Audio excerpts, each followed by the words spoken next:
Well, hello there, friends. Welcome back to the Construction Leadership Podcast. I am your host, Bradley Hartmann, and on this show, we bring you ideas and insights from leaders across the construction industry and beyond every single week to help you lead more effectively. Today's episode is brought to you by the Simple Sales Pipeline. It is the fastest way to organize and value any sales rep or business development manager's book of business into the future in under 30 minutes. That's right. You don't need to fly blind into an uncertain future, questioning if your revenues and profits are going to go down. You can simply log in to the Simple Sales Pipeline and solve this problem in under 30 minutes. Visit thesimplesalespipeline.com. Now, I couldn't be more excited to bring to you today my conversation with Mr. Ben Jenkins of Warstic. Ben Jenkins grew up in the Dallas area, was an exceptional baseball player, playing at the University of Oklahoma before transferring to Mississippi State University, which is one of the best programs in the country. He was good enough to be drafted and played minor league baseball in the Philadelphia Phillies organization for a couple seasons before exiting, becoming a graphic designer, moving to Chicago and studying at the Art Institute of Chicago. And then he ran his own freelance graphic design business for about a decade. Looking for a creative outlet that would combine his design expertise and his passion for sports, he launches Warstic, W-A-R-S-T-I-C, in 2010, grows it until 6 years later in 2016, he gets a funding investment from two unique and interesting individuals in and of themselves, Mr. Ian Kinsler and Jack White. Now, baseball fans may recognize the name Ian Kinsler. He was a second baseman. He played for multiple teams over a 14-year career. He's a four-time All-Star, two-time Gold Glove winner, and one World Series champion with the Boston Red Sox in 2018. Now, Jack White, on the other hand, is a rock star. To be more specific, he's a singer, he's a songwriter, he's a musician, he's a producer. His album I bought, I think in 2005, 2006, called Get Behind Me, Satan, is one of the most underrated albums of all time, I believe. So he's on the White Stripes. He was in a couple other bands, currently part of the Raconteurs and the Dead Weather, also a baseball aficionado and a pretty good baseball and softball player himself. They joined in to help really grow Warstic. And over the last 6 or 7 years, they have really blown up. And this brand, Warstic, came on my radar for a couple different reasons. Number one, it's got a really unique and iconic feel, and the messaging that comes out really resonated with me as a sports fan and also a father of a very passionate young 11-year-old baseball player. And the messaging in there on gratitude and focusing on the warrior, not the weapon, and the mindset that we all carry in baseball and other sports is really, really powerful. And I've been a fan of the brand. They have an incredible headquarters that's in downtown Dallas in the Deep Ellum neighborhood. And I connected with Ben. He invited us down there and we recorded this interview that really, I think you are going to get a lot of. We talk about management, we talk about leadership, we talk about creativity and innovation. We talk about controlling what you can control and your emotions. We cover a lot of territory in this episode. I had a blast and was really appreciative to get the opportunity to speak to Ben. So without further ado, please enjoy my conversation with Mr. Ben Jenkins of Warstic. As always, thank you for listening. Mr. Ben Jenkins, welcome to the show. Thanks for having me. Yeah, I appreciate you having us. This is kind of a dream. I have shopped in this location multiple times, and to be here with you is pretty awesome. But so I'm going to jump in, and I want to ask you about when you talk about the art of brand manufacturing and creating brands that resonate deeply. And I'll give you a little bit of background. There's not many brands that I've encountered as an adult where I can say, I remember where I was when I heard of that brand. Yours is one. There's a friend of mine, his name's Rich. He works in PR with the Texas Rangers. And I remember I was at Grapevine Fieldhouse. I know that guy. Before a baseball or a basketball game. And he came in wearing the shirt. And I said, I'm like, Warstic, what's that? I've never seen it before. And he's like, there's this guy, he played Major League Baseball, started this bat brand, but it's all about, it's the weapon, not the warrior. And I'm like, design guy, weapon, not the warrior. So I'm like, they're selling bats, but it's not about the bats. He's like, yes. So immediately I jumped at my phone, started researching it there. That was the initial hook. And I guess the question for you is, how did that come about? Because there's an obvious risk in that. Like Nike is, wear these shoes, you'll be like the pro. You're saying it's not about that at all. Tell me a little bit how that came about and how that kind of influences your design. I think part of it is just when I started conjuring this brand, there wasn't much pressure to succeed because I already had a job, kinda. I mean, kinda. What? Not kinda. I had an agency, right? So that's fine. So the reason for me doing this was to have fun, which is ironic because it's been very hard. So there wasn't much pressure to do any. I really was taking the mindset that I wanted to make some art, which I really didn't feel like I was doing with my clients because there's only so far I could go with things when it's client artist relationship. Like I was just kind of missing the art. So the whole intention with this brand was to really let it fly. You know what I mean? Yeah. That meant, if there's no pressure to fail, it's kind of like be emotional with it, be sincere with it. Don't be afraid to say what I want it to be, all these things. So it was just pretty authentic in terms of like all that because I really didn't expect to sell a single bat. I was just having fun. Yeah. So I think I knew that it wasn't going to work by being like everybody else. And my industry was when I looked at the landscape of our industry, it was you could almost take the names of the brands and interchange them with other brands, which is a big opportunity because it meant they weren't really stating anything specific about what they were about. So I knew enough going into it that I wanted to have a perspective and for it to know what it was about, which, is a good thing. It informs everything that we do. It takes a minute to really figure out what you're about because the initial seed ideas about Warstic weren't as developed as they were, when I got really serious about it. And then we sat down and kind of figured that out, but it helps, Can you walk me through that arc? Because around 99, 2000, you start One Fast Buffalo, your design agency. You go for about a decade before you start Warstic. And then it sounds like, based on, correct me, I know the internet is never wrong, another 5 or 6 years before you get kind of more funding from Kinsler and Jack White. Can you tell me about that space between getting the funding and my guess is blowing it up to some degree, but also saying we're doing Warstic, it's this new thing, it can fail, there's no pressure, but obviously there was enough there to keep you going for multiple years.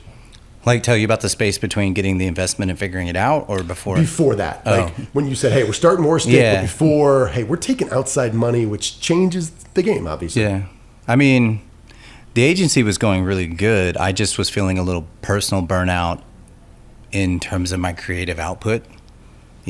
And I just needed that outlet. So at first it was really just about having an outlet where no one, I don't mean this in a bad way, but when you're a designer or a marketing consultant or whatever it may be, and you have a client relationship, that relationship dictates that you get feedback on your ideas. I didn't want any feedback. I just wanted to create some stuff, put it out there, see if people will buy it. Really simple, really pure. I just needed to do that. So for, let's say, really 4 to 5 years, that was happening. But I had this mindset where it wasn't my real job. My real job was doing my client work. It took me a long time to get to the point where I was like, it's okay not to do client work. If this is actually really could be a good brand and you put full time into it. It just took me a long time to give myself permission to do that for some reason. In hindsight, I wish I would have figured that out faster. I'd be further along now, but it did. So finally, 5 years into it, I said, okay, I think I could commit to doing this much more and doing client work a lot less. And that's when I got the investment. Okay. The thing is, I raised about $1 million, nothing major, but definitely enough to really step back and go, okay, let's treat this as if it's new and go and try to do it right. I didn't have a business plan. I just had 2 guys that really saw the base work of what we were doing and really felt the energy of it and believed in it and believed in me and said, here you go, here's a shot at doing it. It took me and others really 2 to 3 years to really figure out, push all the right buttons, push all the wrong buttons, to start to figure out, the arbitrage of what really started to track and work and like how we do things, So most investors wouldn't do that. Right. You know what I mean? Yeah. But Jack, especially being an artist, he sees it from that side of things. He's just all in about what are we making that's super cool here, you know? And we kind of figure out the business as we go. So luckily for me, that was a really good investor because that's where I was, you know? Giving you that runway. Yeah. So that first 2 to 3 years was very hard. I mean, it was really grinding on, and you feel the pressure, not because they're putting it on me, but like I want to do them right. Right. You know what I mean? Yeah. And so it's, once we did figure it out and it really started to track and go like this, it's much more fun. Yeah. And it's good to be on the other side of that for sure. So then it becomes what's next, you know, kind of thing. There are two things specifically that for someone, so we work with construction folks and a lot of construction, hopefully not in the grandest sense, but in the smallest day-to-day sense of how hard is it? There's blueprints, you studied some architecture. There's blueprints, you got people who are doing the work, they're experts in it. Why can't you just roll out the prints and get stuff done? Construction, hopefully not to a major degree, is a game of failure. We work with sales professionals. That's a huge mind game. When I came and interacted initially with Warstic, two things jumped out at me. One was the battle. Johnny Battle, I'd like to get your thoughts on that a little bit. And I'll just tee these up. You can take them anywhere you want. We often talk about everybody's fighting their own battles, right? Everyone's dealing with their own shit. The other one was this attitude of gratitude, which I'm constantly preaching to my two sons in sports. So I come involved in this brand. I'm like, it's cool, it looks sharp, and I'm wearing it, and now I'm preaching a message. So tell me maybe a bit about those in either order, the gratitude and battle, and where those came from. I mean, for my One Fast Buffalo branding world, those are just brand words. Yeah. You know, messaging is your brand comes in all kinds of forms of messages. The smaller, the better, the bits and pieces that people pick up on. Yeah. You know, so, I mean, they're all informed by really me been playing baseball all my life up to through college and into, pro ball and stuff like that. And, it's just really simple for me is almost entirely Warstic's built on all the things that I was bad at in baseball. Okay. The reasons I failed, which were, other than playing hard, I played really hard. Like, I think that the base meaning of the brand, just being out there and fighting as hard as you can, I was actually really good at that. What I was not good at was probably gratitude. I didn't have a lot of gratitude. I just thought I was a really good athlete. Yeah. Didn't think I wasn't particularly good at training and learning. I would say I was okay at training. I wasn't great at understanding the concept that, like, you could learn to be better. Yeah. I just thought, oh, this is my God-given talent. This is how good I am. So therefore, when I failed, I was really bad because I just saw it as I suck.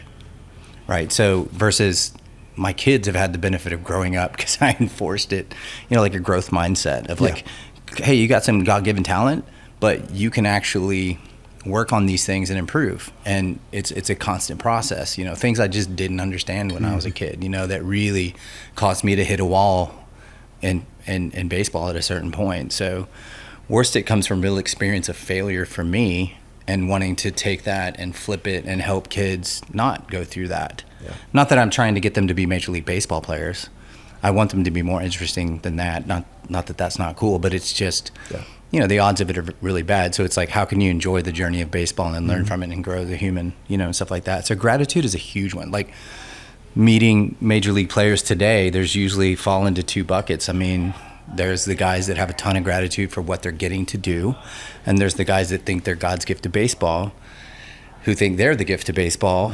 And I just feel like the other guys are a lot happier as humans. You know what I mean? So it's a big thing with us. The battle thing came from, when you'll see this at any Little League game you go to or any high school game. If a guy goes, 3-2 count and fouls off a bunch of pitches, their base coach pretty much on cue goes, battle kid, way to battle kid. Like it's just an acknowledgement of an attitude towards not giving up. Really simple.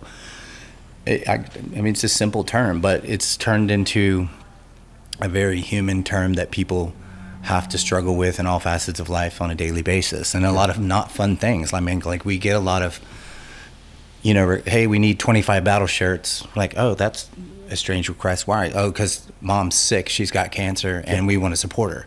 And then we'll get a picture of the whole family, and sometimes these turns out really happy and sometimes they don't. So it's just a really human term. time to hunt. So it's just, as branding people, it's understanding the mentality of the brand and what that is, and then coming up with simple ways to distribute, to people like yourselves, like, what does this brand mean besides Warstic? Because Warstic could mean, you got to control the meaning of your own brand, but you have to understand and know what you want it to be first. I'm always surprised how many brands don't even know what they are or who they are. You know what I mean? It's just like any person. I mean, it's like you're a lot happier in life when you figure out what you care about, what you're about, things like that. A brand's kind of similar in that. The more it understands what it is, the better. Yeah. Because otherwise, how are you going to communicate that to other people? And why it matters is like, well, I like this brand because of these things versus this brand. I'm not really about that. We want to be told what we should care about. And then it's up to you to decide. But like, we're pretty good about like, this is what we care about. If you don't, totally cool, man. Go down the street and there's other brands, that's fine. You know? I want to read something here from the One Fast Buffalo site. And I think for a lot of our audience members who are listening, let me read this first. Say, there are more emerging brands than any time in history. The products that break through this landscape do not do so by accident. They told a better story. They didn't talk with their customers. They connected with them. They gave their customers a reason to become fanatical. This is defined at the onset of a brand with a detailed plan of attack. Totally agree. And we just went through a rebranding exercise in the past 12 months. Still digesting that. Still, any of these questions are extremely relevant to us. There's a lot of folks that are listening in the construction community who will say, we've been in business for 100 years. What Ben's talking about? We ain't doing that. Is there any advice you might have for brands that are not at the beginning? I can see from your response, who aren't at the beginning, that might be able to pivot or change. I think you have to understand when you read that we're probably more we made a conscious decision about halfway through One Fast Buffalo's history to stop working with service businesses because it's extremely hard to brand. Yeah. And it's extremely hard to be different, right? Like, it just is. Yeah. I mean, an attorney, an accountant, anything that's really a service-oriented business, even a branding business in of itself. On the product side, much easier because you actually can get into the product, and if you can make the product different, then it's truly different than the rest. So I made a conscious decision to stop. It's hard. Branding service businesses is extremely tough because you simply have a harder time making them actually different. The way it applies is there's no reason not to have conscious thought towards trying to do things differently and be differently and make that tangible to your customer. That's harder to do when it's a service and not a tangible item. Yeah. It just is tough. So that's it's tough, man. And I remember people struggling with that clients of ours early on, and us struggling with trying to help them, honestly, with you can't be different if you're not different. We can paint it different. We can do this, we can do that. But it just gets into the way that you operate your business and the way that you treat people and all that kind of stuff, man. But it's just, at the end of the day, hard to change what you actually do, know? Sorry, guys. So I want to ask you kind of on that thread just about kind of innovation and how you think of that from leading a company.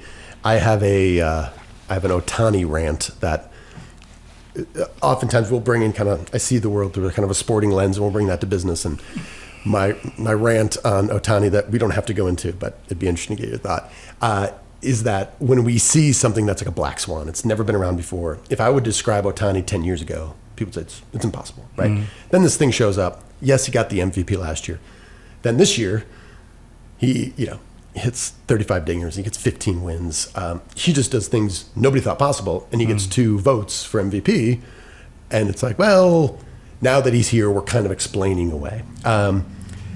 So how do you think about innovation, and how do you think about, hey, we always have to do something different? And I know you guys you got your pommel precision knob that, from a very general scope, I understand what's going on there, but you've got a patent on that. You're trying to find ways.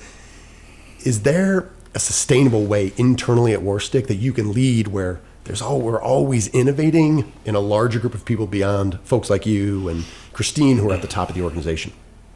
I mean, it's interesting you bring that up because I don't see us as very innovative. I don't mean that in a bad way, but I'm pretty good at taking a boring industry that's existed for a long, long, long time and making the products more interesting. Okay. Through design, through personality, but the bone saber knob. Yeah. is actual innovation that I kind of did on accident. Other than, just thinking through, I mean, for me, innovation are just ideas. How can we make this better? Yeah. So as we've progressed and we have realized that like we can make things look pretty all day and look cool all day, but we're in an industry that's based on performance.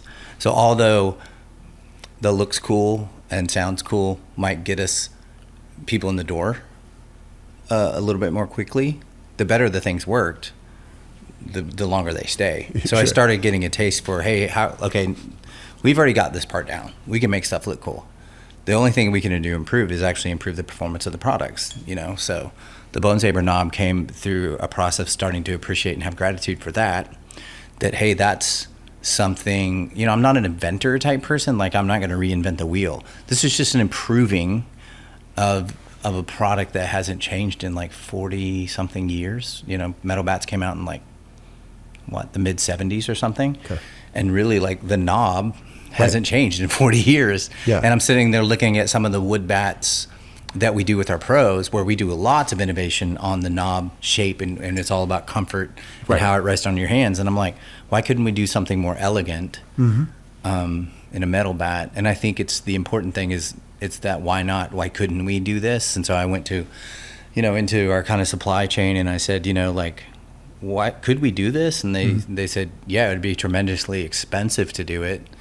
I was like, but can it be done? Is that because of the molds? Why is it? Yeah, it's a mold. Okay. The mold and the tooling and all that kind of Got it. stuff. So like it'd have to have its own tooling. Yep. As opposed to the common stock knob. Yep. And it was kind of this conversation like, you wouldn't want to pay for it. And I said, well, how much is it? And they told me, and I was like, well, yeah, but if that worked, we'd cover that in a couple months if the bat was selling and if it was true innovation. And I know that it would feel better on people's hands. So we jumped into it not knowing if it would work, which is kind of what you have to do. And it worked. Yeah. And then finding out I could patent it was actually another surprise later that I didn't think I could. Because on a wood bat, it's been done 1 million times. It's fascinating. But no one had ever thought to patent it. So I tried and I got it. Yeah. So it was good. There's a lot of little lessons in there, but I want to ask you about, as we're talking about innovation, maybe it's not going to work. Maybe the mold's really expensive and you're like, didn't work, and that was an expensive failure. Obviously, baseball is a game of failure, and that's why I think so many lessons in baseball, me coaching little kids through that and seeing a lot of just what we talked about, right? Mindset, growth mindset, positivity, one step at a time, deep breath sort of stuff. Failure is part of baseball, and sometimes I feel like there's a fetish in business around talking about your failures and let's fail fast. And I was like, hey, I understand that's part of it. And if you're going to push the envelope, sooner or later you're going to fail. If being a designer, you're going to do some things that don't resonate. That being said, we shouldn't be okay with failure. And if you fail enough in business, capitalism works and you're out the door. So how do you kind of balance those two with, I'm going to try some stuff, it's not going to work, but we're going to try some things, and on balance, the precision knobs, the wins are going to be larger than the losses. How do you think about that, and how do you instill that in your companies? Well, I've only succeeded with one company. The other 6 that I tried failed. So let's start there. Is that a joke? There's a sick snowboard company that no one's ever heard of because it didn't work. Well, I see you on Instagram on a Warstic snowboard. Well, yeah, some of those ideas then became and reemerged back into Warstic. Okay, all right, got it. You know what I mean? Yeah. But I started a snowboard company actually the same day I started Warstic with kind of the same, a similar formula. Okay. And nobody cared. And I think what you have to be able to do as an entrepreneur is, I do believe in kind of the ready, fire, aim concept for sure.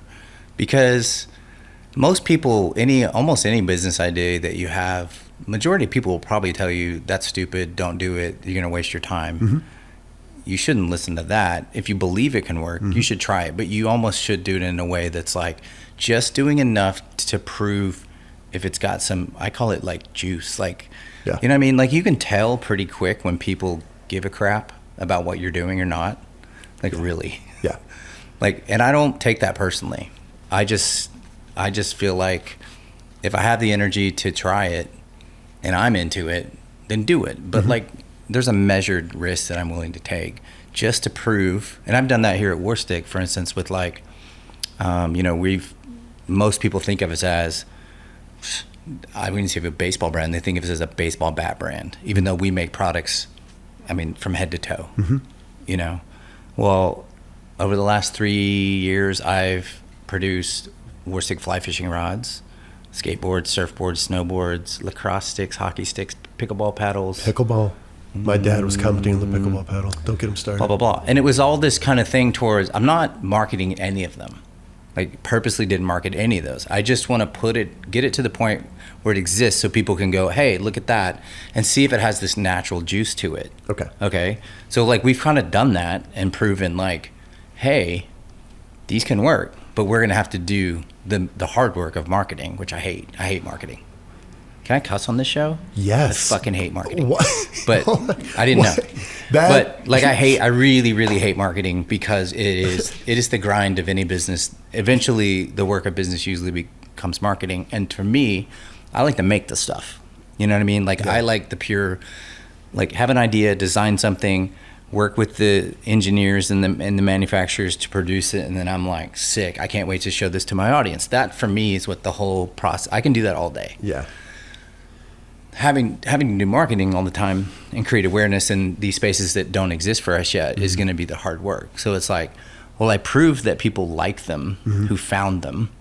Like, I'm really confident about that. Yeah. Do I want to go raise the money and really do the hard work to market it? It's taken a while to say yes, but yes. You know what I mean? And how do you feel about I can't sales? remember the original question. Neither do I. It doesn't matter. Okay. What? How do you feel about if you fucking hate marketing? Which surprises me, but that makes sense when you say people always you say love that the they love our design. marketing, and I think it always surprises me. I think they like the brand. Yes, And the brand comes through in the marketing and the messaging. And I think that's why I was surprised initially. Christine, who does the marketing for the most part, doesn't hate it as much as I do, although she loves branding just as much. It's just that I think our brand knows so much about what it's about that when we do like a launch spot video for the new Bone Saber or something like that, that personality comes through. Yeah. So they see it as cool, but that's different than how effective are the marketing tactics that you're doing. Right. That's tough, and finding out marketing, the constant grind of figuring out what marketing tactics and strategies work is really hard, and how technology plays into that and all these kind of things. Like I couldn't do this business without her and the team of people that spend their time marketing the stuff that I design. I mean, I'm pretty lucky in that regard, because if I had to do it myself, I just wouldn't. Okay. Yeah, and that's, And it'd do okay, I think, but it wouldn't be growing at the rate it's doing, you know. I think that's the fun and the joy and the pain in the ass and everything that goes with building a strong team, which is, I need somebody else to offset. No, for sure. Who loves doing this, who's great at it, who can offset that. But let me ask you, because I do think there's brand, there's marketing in this space. You've got some manufacturing, which is gorgeous. You got windows up, so you can kind of bring that in. You got a retail space. Go around the corner. We have another kind of retail space with coffee, but a different kind of space. I'll classify it as generally as education, but use the tools right in Battle Hall. Yeah. And then probably fairly unique, not really relevant to a lot of our folks listening. Downstairs, you got essentially a concert hall. I don't know what you're talking about. There's nothing downstairs. And then there's nothing downstairs. Yeah, I don't know what you're talking about. So walk me through how you kind of brought and you have office space, right? You guys, we have folks working here. I just think there's a real opportunity where people who are passionate about this, they walk in. Eric, by the way, is going to come back down here and spend like $5,000. It just gets people excited to learn about the craft and everything, and the brand, and this is marketing.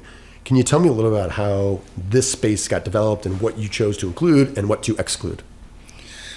Yeah, I mean, I'm actually Mr. Virtual Guy. Like, I live in a van in a trailer, and like I don't need an office, and I work in a hurricane on a beach and all that kind of stuff. So this was all Jack White, our business partner, who's kind of the opposite in terms of like he really loves tangible things you can touch and feel and be in and be immersive in. So this was really part of the dream of Warstic for him personally. Was I would love Warstic to be a place, not just a thing that you experience online and products that you purchase. And so it was good for me because it pushed me. Like, this is probably the most grueling but fun creative project that I've ever done, was just finding the building, with him and saying, hey, what could this be? And then dreaming that up with him, and then going through the years of figuring that out and getting, and dealing with the construction process. I mean, it was tough because he and I have such a high bar for not having it look and feel like anything our competitors could or would want to have. Yeah. Well, that means custom pretty much everything. So just the cabinets alone, and the cabinets are gorgeous. Yeah. Like the stain, I think Ralph's here, but like finding someone to do that gradated stain style isn't something you just look up on the internet and go, like, no one even knew what we were talking about. So I had to find someone who was willing to even try it out and test it out and then perfect it. And trust me, there's a lot of testing that went on before we actually got in. We only get one shot at the real cabinets, you know what I mean? But just that's a good example of like the gradients on the cabinets, which have meaning to us. They're kind of my personal style, but they're also like a nod to Jack's guitar, kind of, tobacco stained guitars and sunburst guitars and stuff like that. But they kind of look like our bats and stuff like that. I mean, it was, I'd never want to do it again, but it was a fun year of doing it. And actually wanted, like for me, usually as a creative person, like most things I finish, I'm not super satisfied with. That's just normal in a way. Like this, I actually finished, and my wife actually made, it's right here. It's actually pretty cool. This actually helped me a lot. She like took the photographs of the building and like put them in this book and gave it to me. That's awesome. And I actually got to look through it, and I was like, you know what? This is freaking badass. And it's actually one of the maybe the first thing in my life creative that I'm like, this turned out better than I actually imagined. And it was just, I mean, when you're designing with Jack, I mean, that's probably why, because that any idea that's lame is like just going to get thrown out, right? I think it was just thinking about the place the concept of the place was, it's not really for us. I mean, we get like an office in the back and it's just a cool studio. Yeah.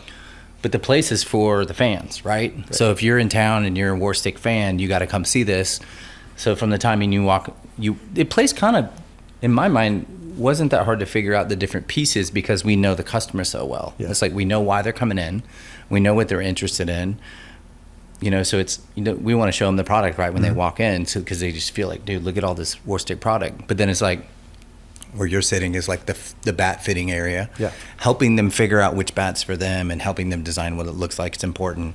Jack was very adamant about seeing that process happen. So like this isn't our big factory, but like this is a cool one. Like we make a lot of the cool stuff here, but for people who haven't seen a bat get made, it's cool for them to do it. And it's no different than kind of being in a restaurant where you kind of can see into the kitchen and see that made. And then the coffee shop was an accident that came out of, well, we've got a batting cage because people need to try the bats, but we want to train kids to hit here. Well, where does mom and dad sit for that hour and a half, 2 hours? Usually it ain't good.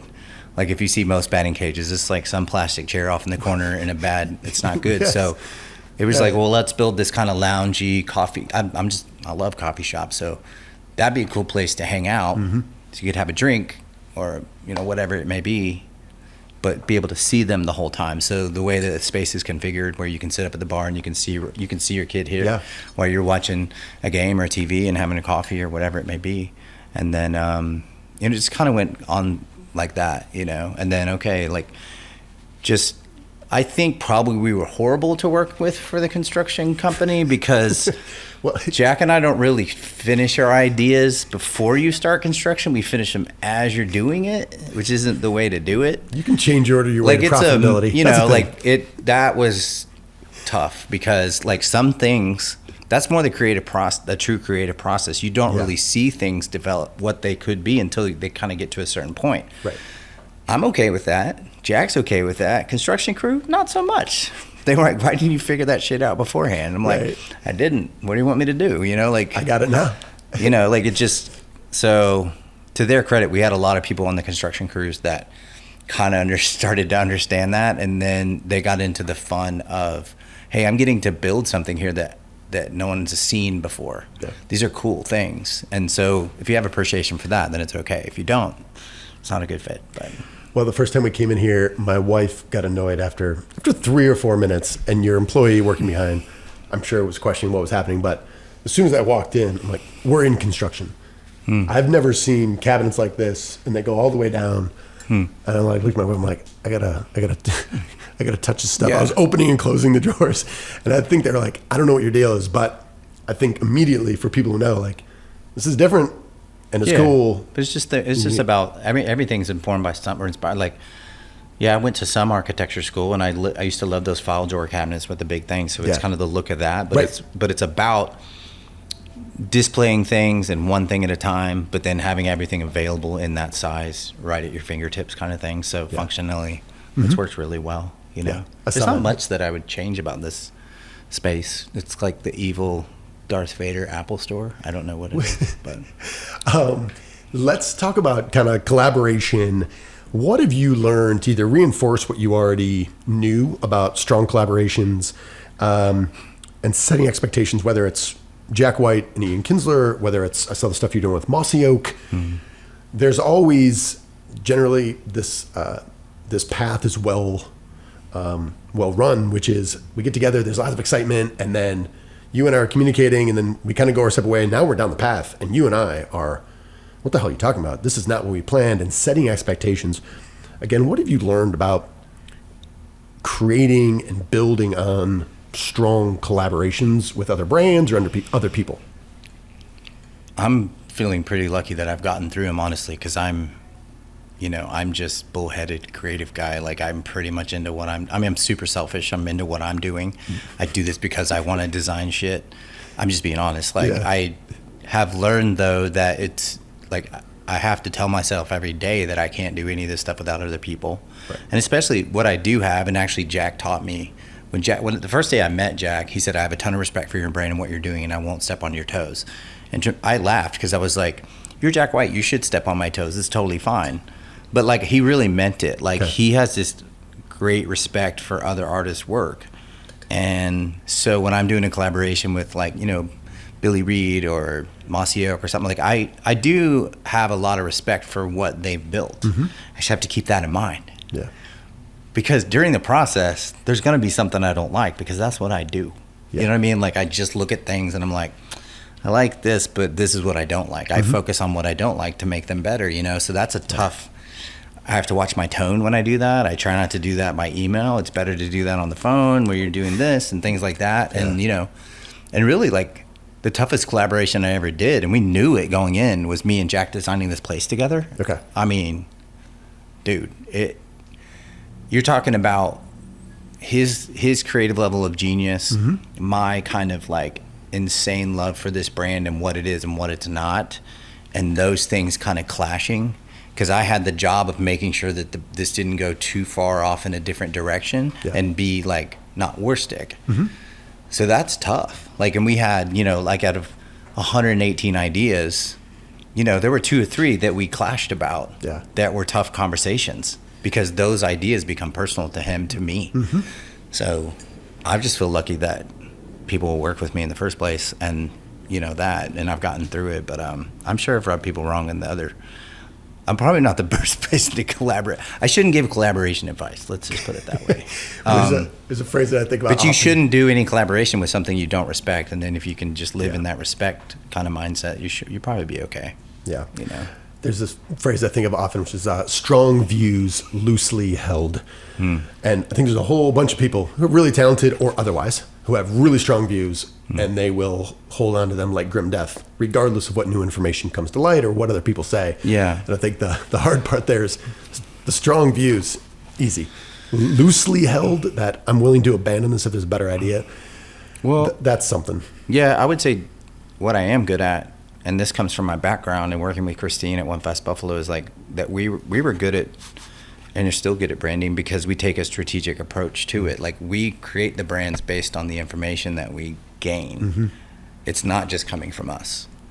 And if you can do that, then it kind of tells you what it should be. It's not just my personal opinion. It's more, and my dad's an attorney, so I learned to argue pretty well. But like, this information tells me that XYZ, and therefore XYZ dictates that we should do something like this. So you're building, you know, reason for it. Yeah. You know, which is strange that I operate, but I really believe in that. You know, I like, even when I'm doing creative projects, like it's all coming from the information and the research that Christine finds. Yeah. It's based on that stuff. It's not just personal taste. Now this brand, a little bit more my personal taste. Mm-hmm. You know what I mean? Yeah. But at this point, the brand's so beyond me that strategy plays all the time. Like I can't just walk in there with those guys and say, hey, I want to do this. They're like, that doesn't fit who we are and what we're doing at all. Like I can't even outdo that now. Yeah. You know what I mean? Because that strategy works. So I would say strategy is just a good, safe place for everybody that you can't, it doesn't get so personal. You know what I mean? Yeah. It's just like, get all the things on the table. Let's get all the good, the bad, and ugly out on the table and see what it tells us and be honest about what you're seeing, you know, then you'd be pretty safe. Well, ultimately, if there's no process to support that, that's at a certain scale, if this is just some bespoke one-off thing, then all right, it's going to be whatever it is and we can take our time. But if it's at scale, there needs to be a system, there needs a process. Otherwise, it's just disaster. I want to talk about time management and specifically tell me about, you mentioned it kind of earlier before, 1958 Airstream. You restored it.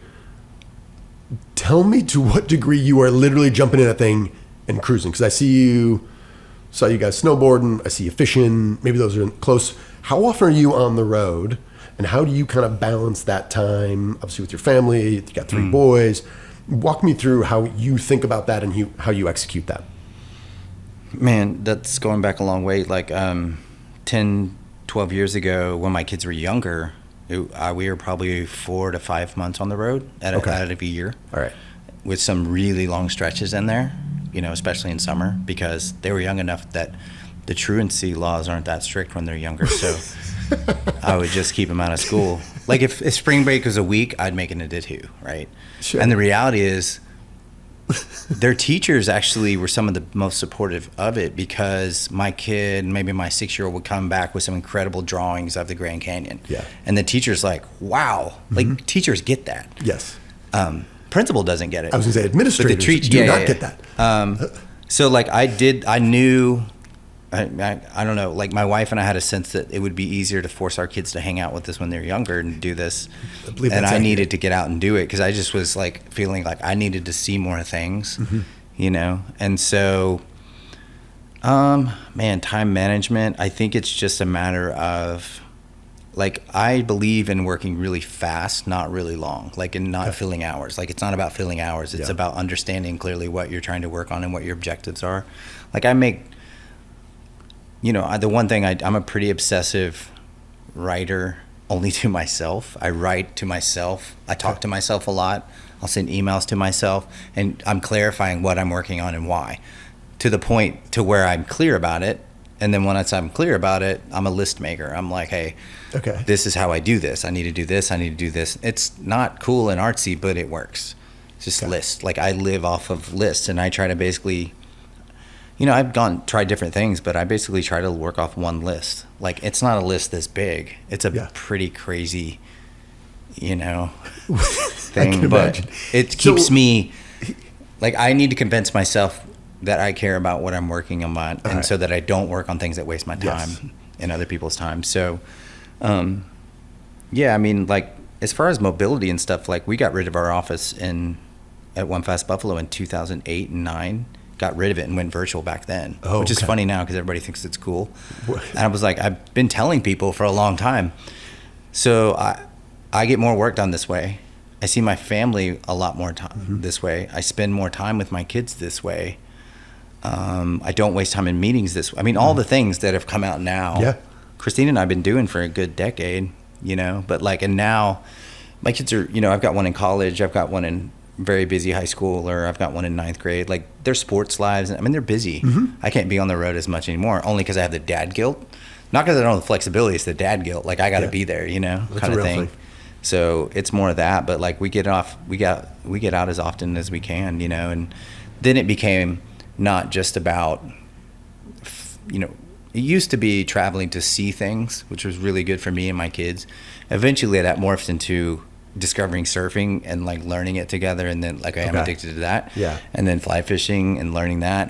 Now it's basically, my trips are basically fishing or surfing. And it's like there's a real love of that because I'm there are things that you can get better at your whole life till you're old, and everything, staying in shape even is about being able to walk in the river and not drown, and staying healthy so I can keep doing those things and things like that. So like, it's good to be old and know what you care about. Yep. I mean, there's things I just don't care to do. Like I don't care. Yeah. Golf I'll tolerate sometimes, but I'm just not my thing. I'm like, okay. Yeah.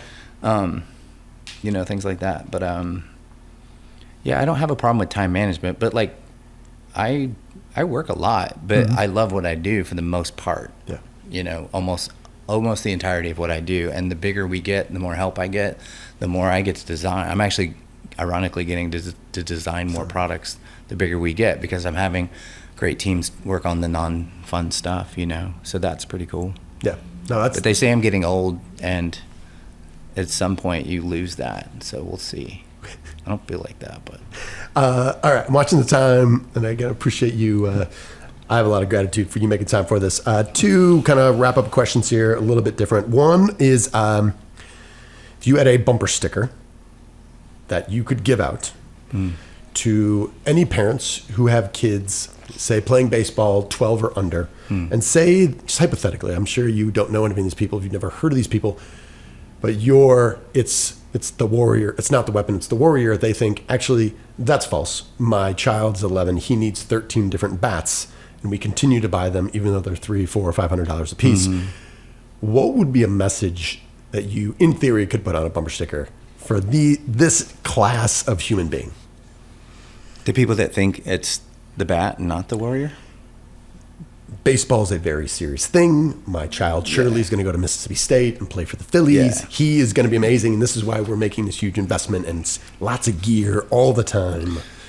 What advice might you have? I would say the biggest thing that I see, and I've coached, I coached all three of my boys till they're about 12, 13, and then I let them kind of progress into more serious coaches and stuff like that. And then I've had one, play all the way through varsity high school, and then I've got a younger one that he wants to play, he wants to play college baseball, like no ifs, ands, or buts about it.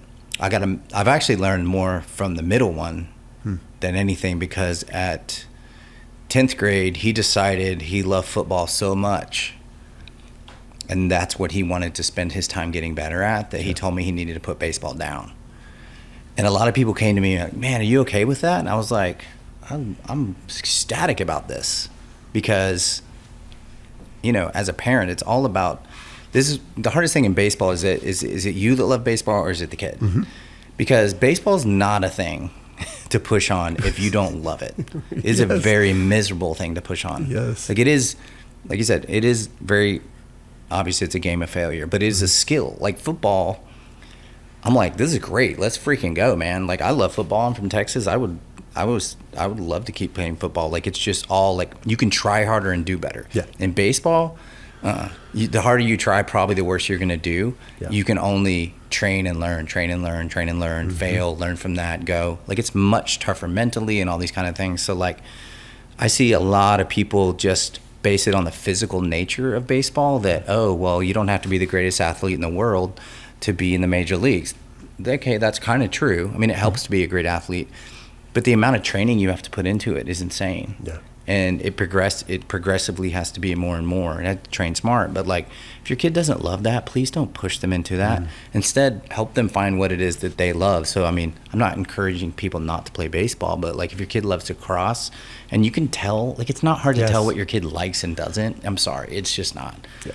And that's coming from a guy who has 3 kids who saw their, they know I played in college, they know I played pro ball, and so.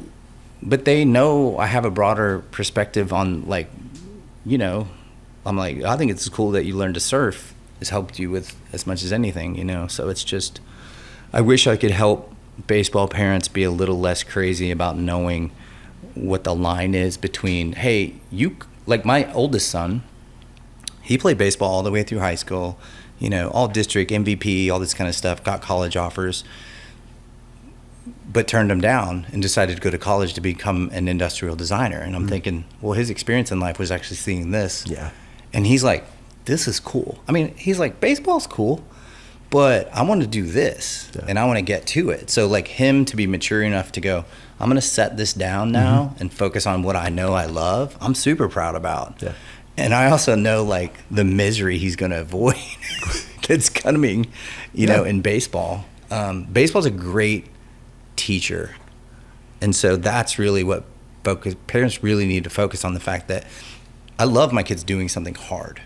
Whether surfing is very hard to learn. If you've never surfed, and go try it, and it's not easy.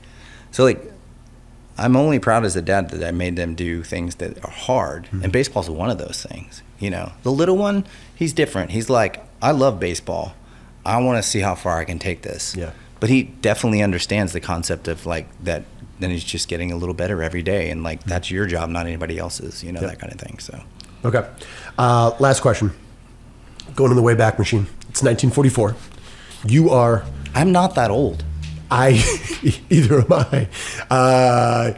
You are Kennesaw Mountain Landis, the first commissioner, Major League Baseball. It's 1944. You're essentially on your deathbed. And they come in and say, Mr. Landis, you can make 2 rules that will never, ever be broken. One for Major League Baseball, we'll call it professional baseball, and one for amateur baseball.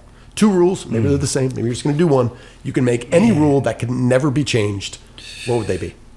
The first one that came to my head was Kinsler, my business partner, Ian. Like, we hate that they take out the second baseman and slide rule. Oh, okay, yeah. I would not take that out. That's interesting. Because surely Ian Kinsler got spiked. Yeah, but he believes that it's part of the game. Okay. Not so much from a traditional standpoint, but when I was a kid, I played shortstop. So like we had to learn how to avoid that. Yeah. Like it was a really beautiful play. Like catching the ball from, say, your shortstop, catching the ball from the second baseman, jumping up in the air, getting your feet up high enough for that guy to go under you. Yeah. It's a beautiful play that doesn't exist in the game anymore. Yeah. No one ever really super got hurt so much with that one as they did with like collisions at catcher, which I can kind of more, I miss them, but I can kind of more understand that one. Yeah. But like those little things that they're taking out of the game decrease the beauty of the game. And if you do that too many times, the game becomes boring, which is pretty boring now. Those little things are a big deal once you take 6 of them out. You know, so that's the first one that came to my mind, is like, you need to learn. It's not there's an extent to which, you know, you're going after the other player, but like as long as it's in the parameters of good hard baseball, do it. Okay. I mean, we're not playing sports to not get hurt. Yeah. Sorry, did I roll my eyes? Yes. A little bit. Sorry. Okay. That's good. Yeah. I didn't see you going there. Again, I love baseball. My kids love baseball, but yeah, going bunch of Ks, and depending on the right game, you might get a few dingers, but just so many strikeouts where I'm like, the game, just put the ball in play. That's what people like. But I do think it's a separate podcast, and I know you've talked about that. Yeah, so, that could be a whole podcast. For sure. So would that be your one rule for both? It's more sensitive with kids, but yeah, I'm all for kids smashing other kids as long as it's good, hard slide. You know what I mean? Yeah, like, there's a right way to do it. I just think, I mean, like for me, sports, like Warstic came, like as humans, we want to fight naturally. Like there's that battle mentality. Like it's just like part of us needs that competition and that thing. And it's like, if we keep making sports so safe to the point to where they're sterile, I think we're going to get bored. Like you're already seeing things in baseball where it's like you're having to entertain people at the game. Once that's happening, I'm like, well, what are we doing now? Like, so you're saying the game itself is boring? Like, I think what the Savannah Bananas are doing is pretty incredible. And I like that they say it's not baseball. But I think more about baseball when I think about what they're doing. I'm like, it's cool what they're doing, and they're doing incredible. I don't know how long it's going to last or where it's going. Sure. But it's kind of like the fact that needed to exist is what I focus on. I'm like, well, why do we need this? Because baseball can be like a very, very exciting thing.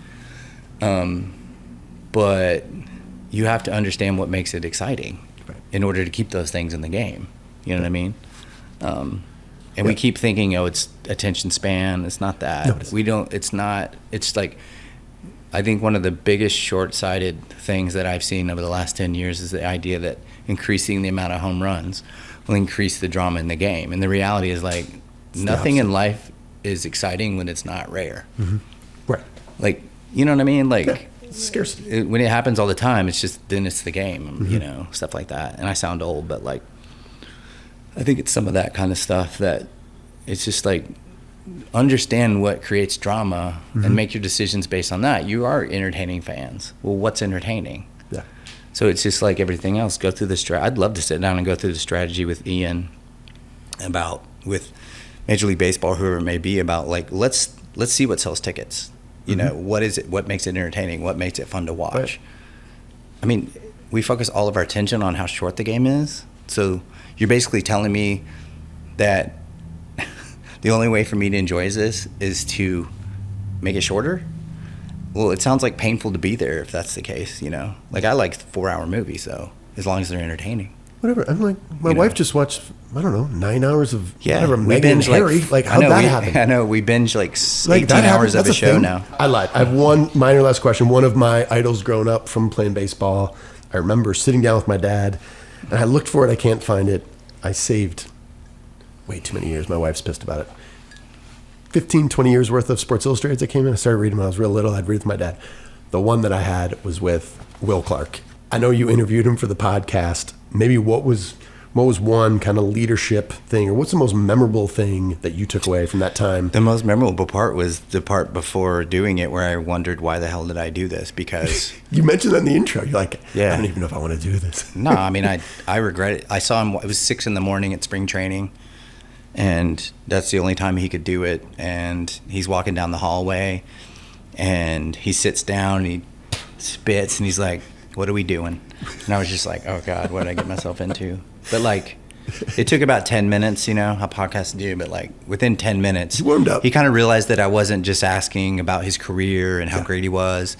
And I was asking kind of about the intricacies about what made him tick and like what made him such a warrior, you know, and just a competitor. And then he got really into it, you know, and it was really cool. But like, I mean, with him, it's just like, his mentality towards not getting beat is like unmatched, you know, and like really inspiring. And it's just natural. Yeah. Like, it can't be taught. Like, that's just how he was. Yeah. And like his competitive spirit and his confidence in himself. Like, if you could bottle that up, man, like, I don't know. I don't know where he got it, but like, he had it, man.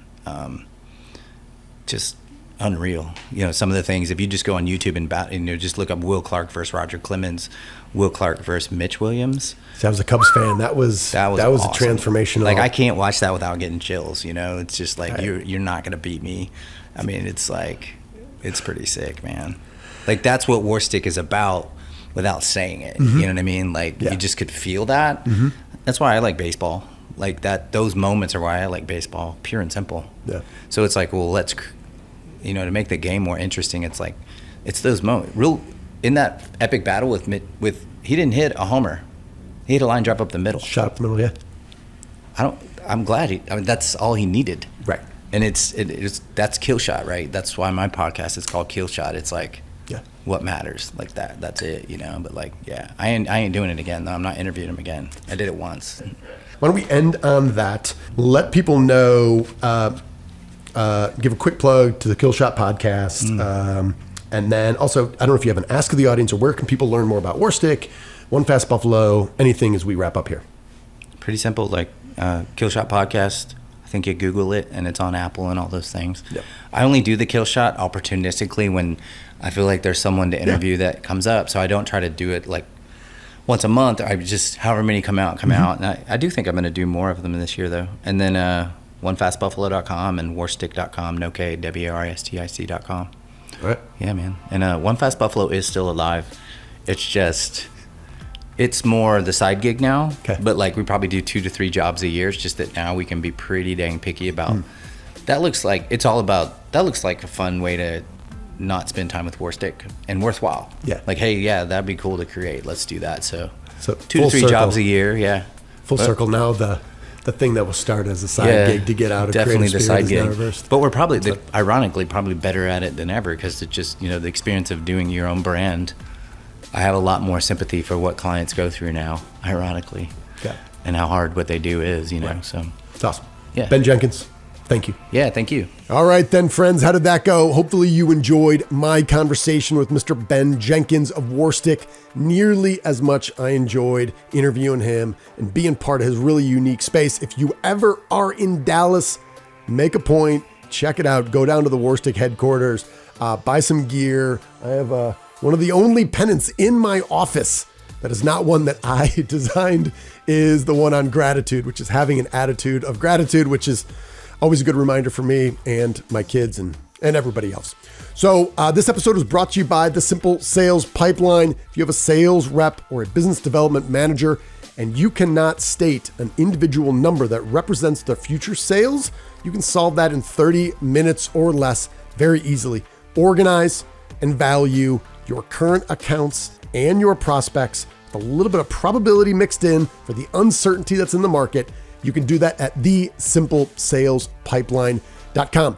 Again, we want to make this the best podcast you listen to. So if you have ideas for future guests or new topics or ways that I can do my job better, do not hesitate to email me directly at Bradley@BradleyHartmanCo.com. There's 2 N's in Hartman. Bradley@BradleyHartmanCo.com. If you are listening to this episode in audio only, you're missing out on the video portion, especially the really cool video that we took from being down at Warstic HQ. So go to YouTube, Bradley Hartmann Co. We're recording a lot of these. We're trying to slice and dice them into smaller pieces to make it easier for you to share these insights and engage with the content to hopefully make you a better leader. If you did get value from this, please rate and review. Those mean more to us than you know. Thank you for watching. We're going to close out like we always do. You, my friend, are owed nothing. Deliver value first. Make it a great week.